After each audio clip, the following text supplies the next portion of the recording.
नयन सुलगी ज्योति ब्रह्म गोदावरी मिलगी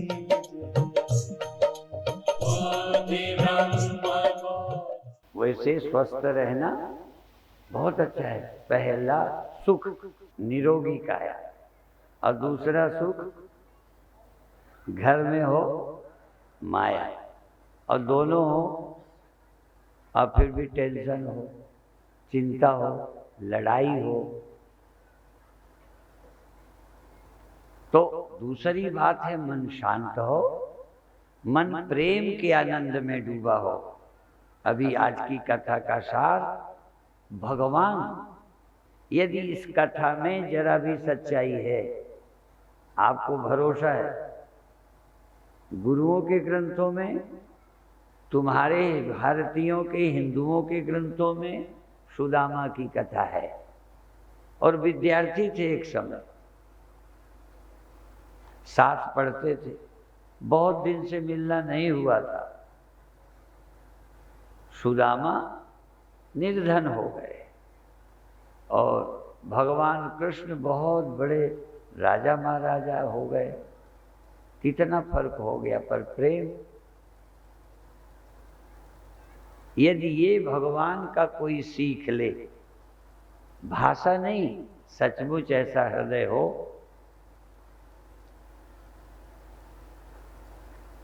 कुछ लोग ये कहते हैं कि लोगों ने पूछा तुम कौन हो, तुम जिनसे मिलने जाते हो कृष्ण के, तुम कौन हो? उन्होंने कहा मैं उनका साढ़ू हूं। सुदामा ने कहा मैं उनका साढ़ू हूं। कहन तुम कैसे साढ़ू हो गए? कहन संपत्ति विपत्ति दो बहनें हैं, संपत्ति उनको ब्याही गई, विपत्ति मुझे ब्याही गई, इसलिए हम साढ़ू हैं। दो बहनें ब्याही जाएं तो ऐसे ही होता है, तो दो ही तो बहनें। तो सुदामा के प्रति भगवान कृष्ण का प्रेम, नीचे बैठते हैं, आंसू से पैर धोते हैं। यद्यपि ये सब नाटक अभिनेता भी कर सकते हैं, बस अभिनय में और सच्चाई में यही फर्क है। जैसे झूठे गुलदस्ते इन फूलों से भी ज्यादा अच्छे होते हैं और टिकाऊ भी होते हैं। ये तो कल खराब हो जाएंगे, वो कई दिन अच्छे रहते हैं। इसलिए आजकल डेकोरेशन में उन्हीं का प्रयोग होता है। एक दिन सजा दो, पूरे दिन बने रहेंगे। और ये वाले आज सजाओ, कल चेहरा उतर जाता है। लेकिन दूसरी बात भी है कि जिनकी जड़ें नहीं होती, जीवंत फूल भी कुम्हला जाते हैं। पर जिनको पानी में जड़ें कर दो, काटकर विदेशों में, तो कोई गुलदस्ता तुरंत पानी के मग में रख देते हैं और महीनों रहते हैं। अर्थात हमारी खुशबू सच्ची भी है पर टिकती नहीं, प्रसन्नता टिकती नहीं, क्योंकि उसकी जड़ें नहीं। सबकी जैसे जमीन में जिसकी जड़ें होती हैं, वो पौधा हरा भरा होता है, बढ़ता है, और ऊपर रख दो तो सूख जाता है। तो हमारे प्रेम की, आनंद की जड़ें भूमि हैं भगवान। यदि उन पर हमारी जड़ें हैं तो हमारी प्रसन्नता टिकेगी, आनंद टिकेगा। हाँ, और जड़ें हैं ही नहीं, या यूं कहो हमारी जड़ें जमीन में नहीं रही, उखड़ गई।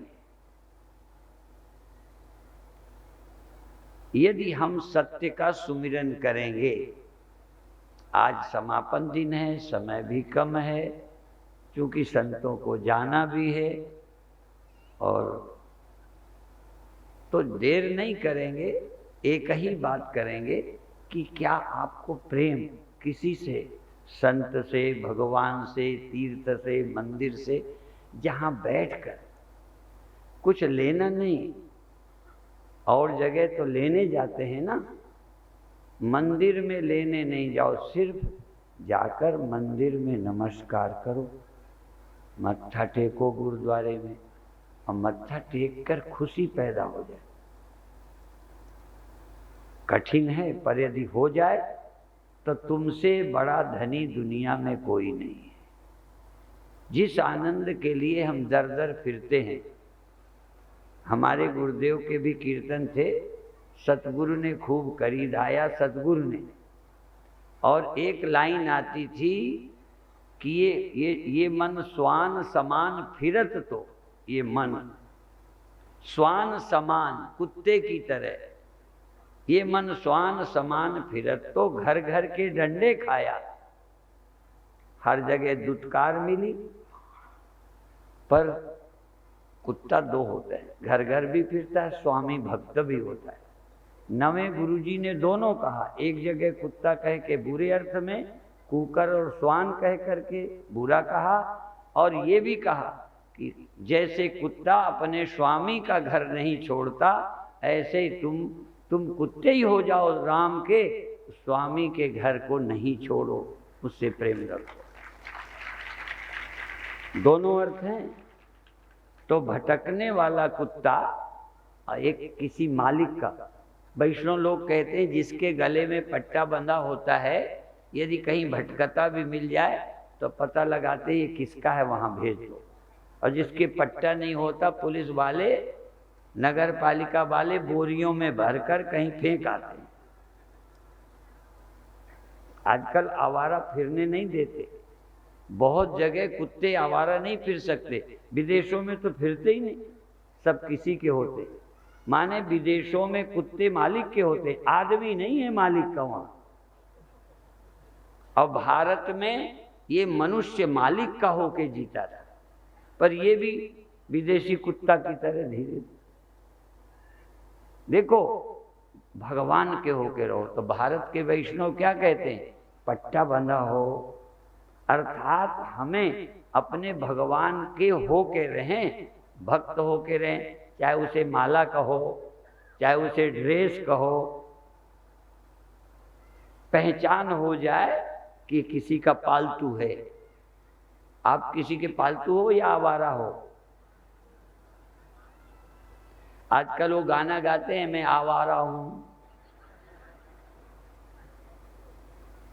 और सच बता दूं, मैं लुधियाना गया, पंजाब गौशाला महासंघ की एक सभा हुई, पूरे पंजाब गौशाला महासंघ की, वो मेरी अध्यक्षता में हुई।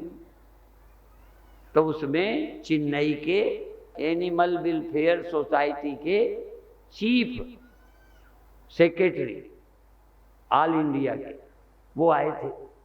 उन्होंने कह दिया, हिसार में एक एक गाय लोगों ने गोद ले ली है, वहां कोई आवारा गाय नहीं है। बस इतना उनके मुख से निकला, सभा में एक आदमी खड़ा हो गया कि इन गाय को आवारा मत कहो। आदमी तो आवारा होता है, सब कुछ घर में है, मालिक है सब, पर आवारा है। गाय बेसहारा है, आवारा नहीं।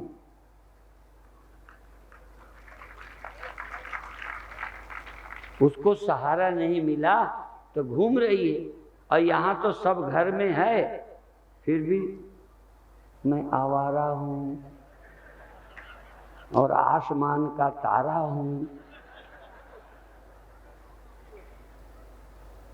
आवारा मनुष्यों में है।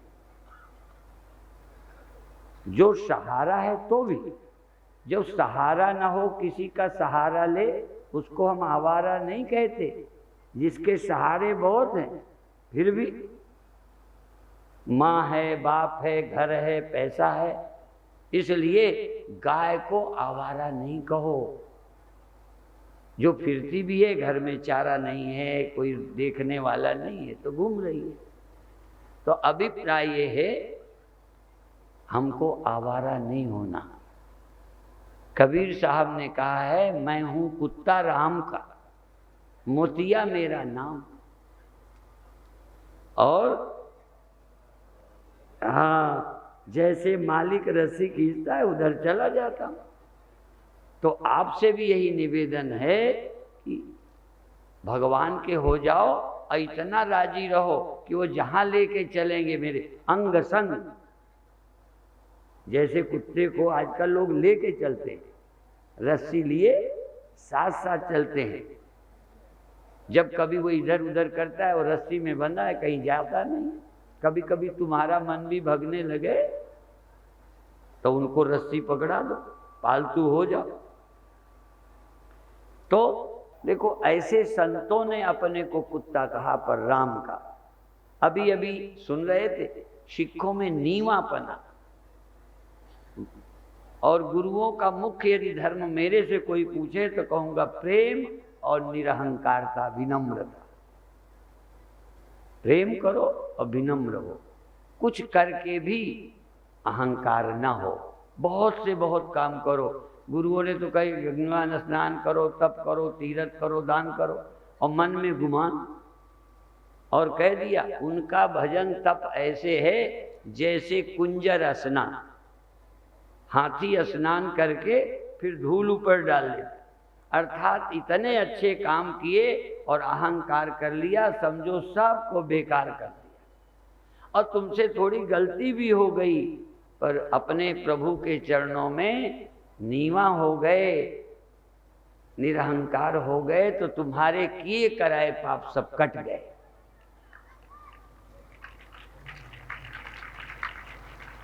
सबसे बड़ा पाप है अहंकार, और आपको कर्म करके अहंकार होता है।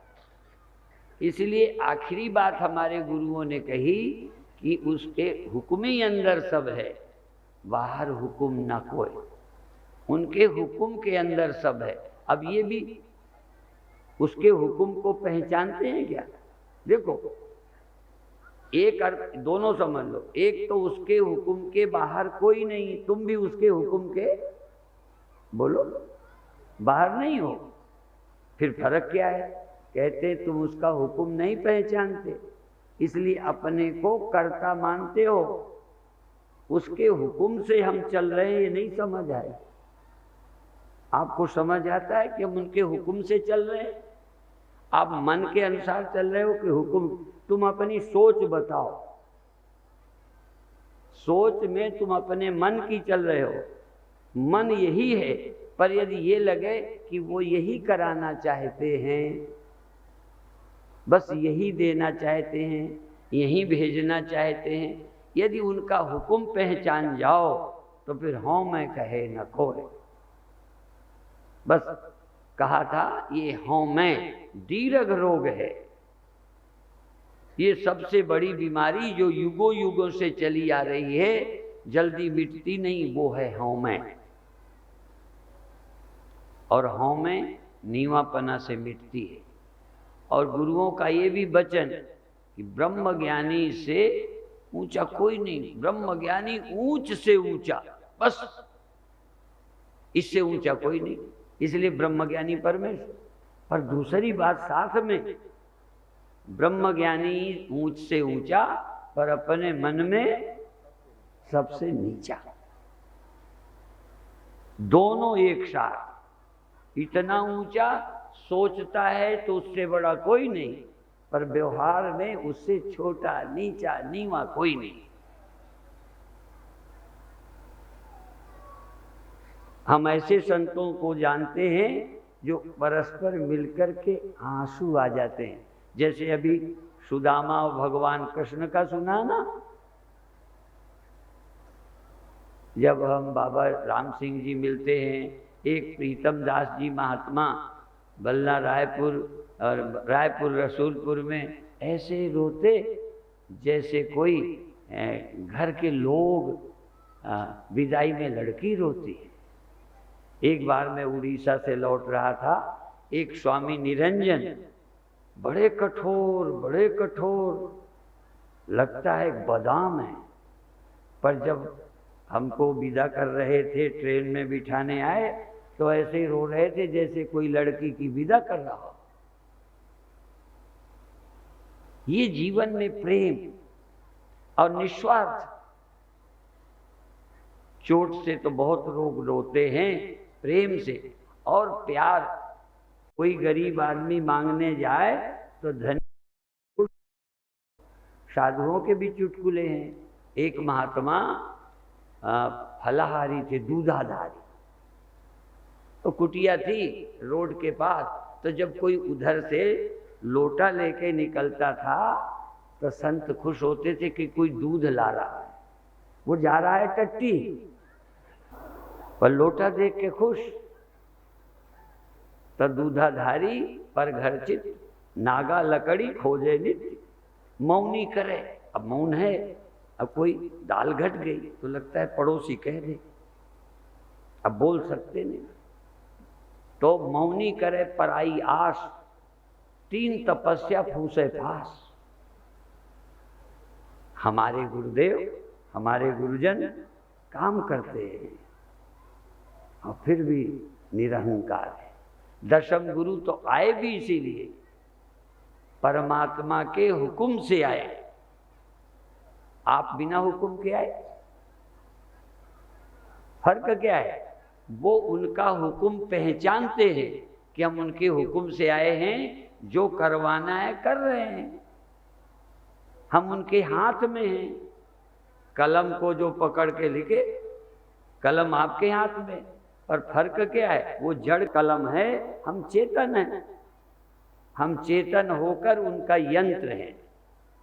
वो जिस लिए भेजते हैं वो करते हैं, और जितने दिन को भेजते हैं उतने दिन, जब बुलाते हैं वापस जाते हैं। आप न आए उनके हुक्म से, न रहना है उनके हुक्म से, न जाना है उनके हुक्म से। हम उनके हुक्म में राजी नहीं हैं बस। कर तो उनके हुक्म के विपरीत कोई कुछ कर ही नहीं सकता। आप में ताकत नहीं कि उनके हुक्म के विरुद्ध चलो। फर्क इतना है कि उनका हुक्म पहचान कर राजी हैं, और एक राजी नहीं है, कर तो वही रहे जो कर आ रहा है। ऐसा कोई ताकतवर नहीं जो उसकी इच्छा के विपरीत चल जाए। ये सूर्य, चांद, पृथ्वी उनके इशारे से चलती है। भया तपति सूर्या, उसके भय से सूर्य काम करता है, पर हमको लगता ही नहीं।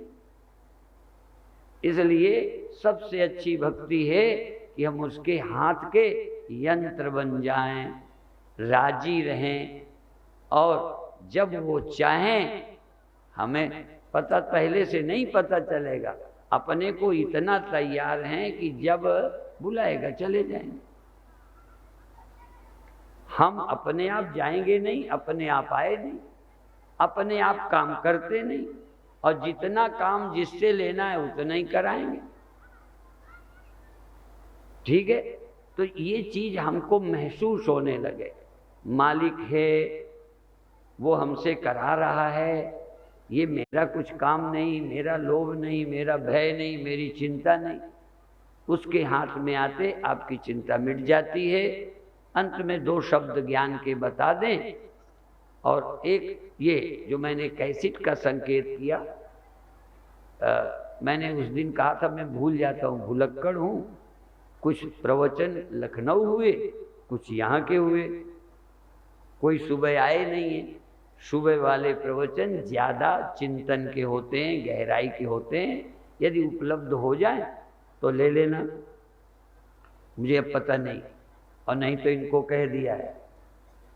हाँ कह दिया ना, हाँ, कि यहाँ बनवा कर दिए जाएं। ये सबसे बड़ी सेवा है। क्यों? ये है सेवा तुम्हारी, और जब तुम्हारा काम हो जाएगा तो तुम खाली हो जाओगे। गुरु महाराज, गुरु गोविंद सिंह जी महाराज भगवान के निरंकार अकाल पुरुष के चरणों में लीन थे, मस्त थे, कोई जरूरत नहीं, पर उनका हुक्म हुआ तो आए।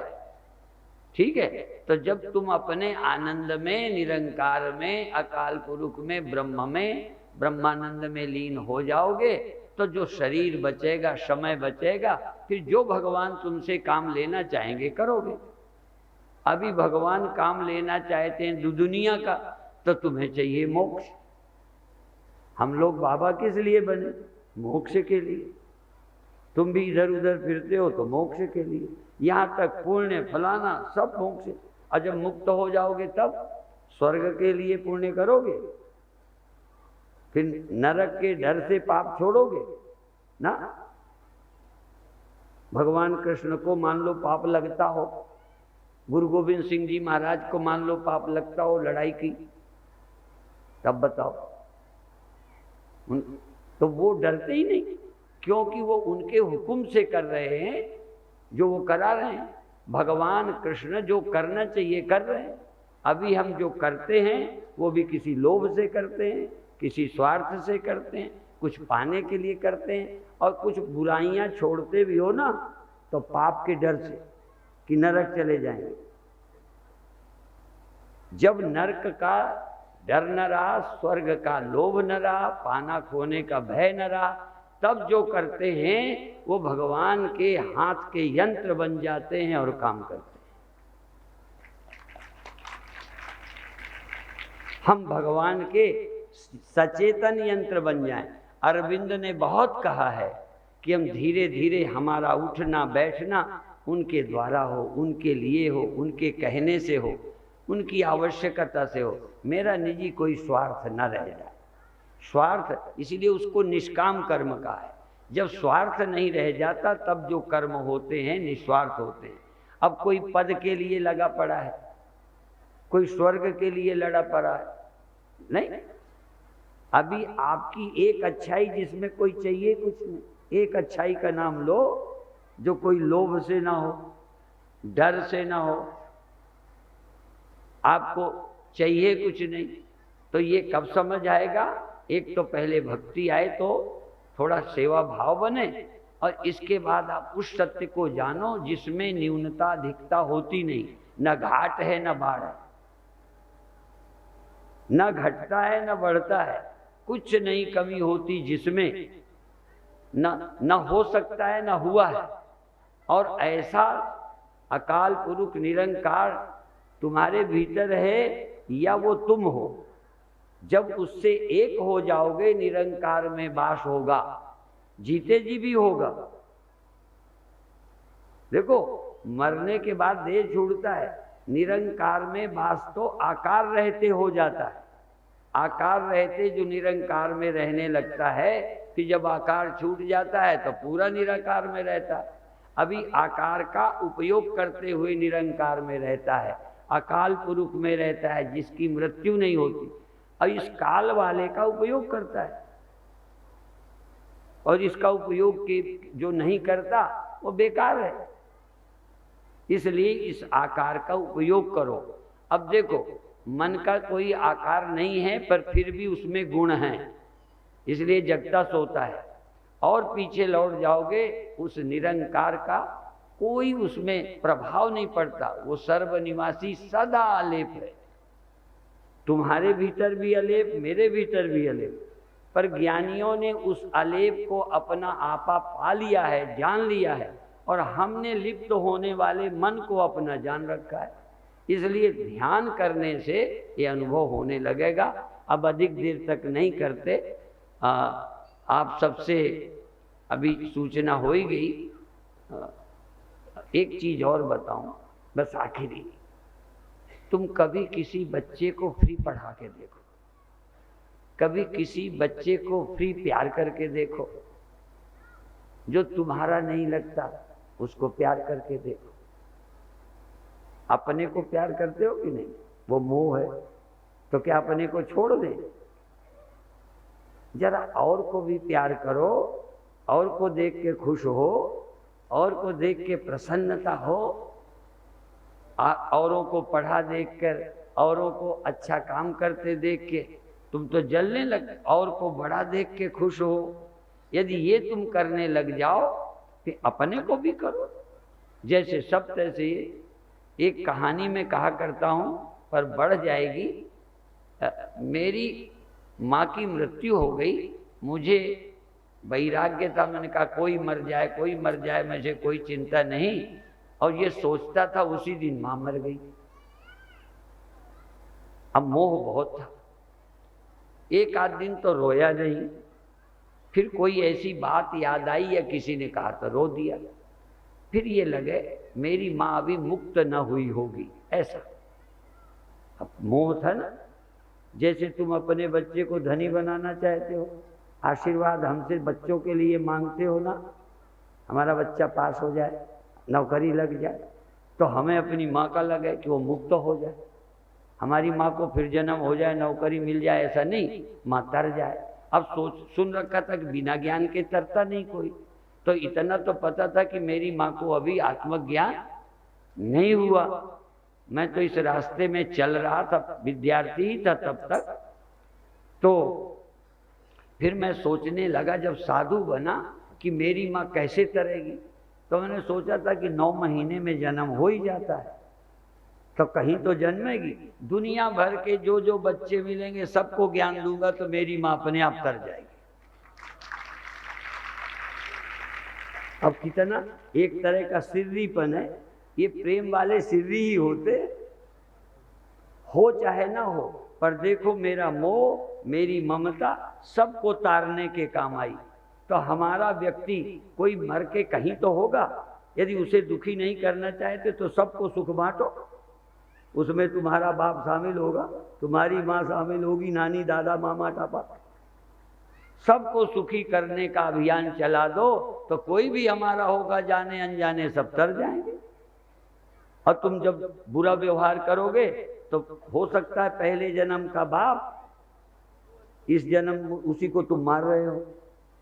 अब दुर्भाग्य से इस जन्म के ही बाप को लोग मार रहे, इस जन्म की माँ को प्यार नहीं करते, सीधा सीधा जिसकी याद है।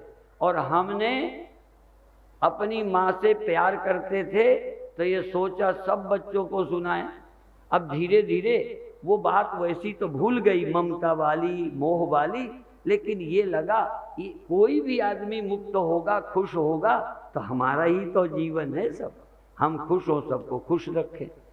अब ये अभियान आप शुरू करो, सुखी रखने वाला। यदि वो गुस्सा भी हो जाए तुम्हारी माँ, तो उसको मारना चाहिए, गाली देना चाहिए ना। यदि वो बूढ़ी है, चिढ़ गई, दुखी भी हो गई, गाली दे दी, तो भी पैर छू लो, उसको खुश कर दो। तो आप खुश करने का अभियान शुरू करो, तुम खुश रहो। सुख बांटोगे, सुख मिलेगा, प्रेम बांटोगे, प्रेम मिलेगा, ज्ञान बांटोगे, ज्ञान मिलेगा, सबको मुक्त रखोगे, तुम्हें मुक्ति मिलेगी। ये अभिमान सेवा का, प्रेम का, समर्पण का करिए। बाकी फिर दोबारा कभी आएंगे तब सुनाएंगे। देर हो गई है। ओम शांति शांति शांति।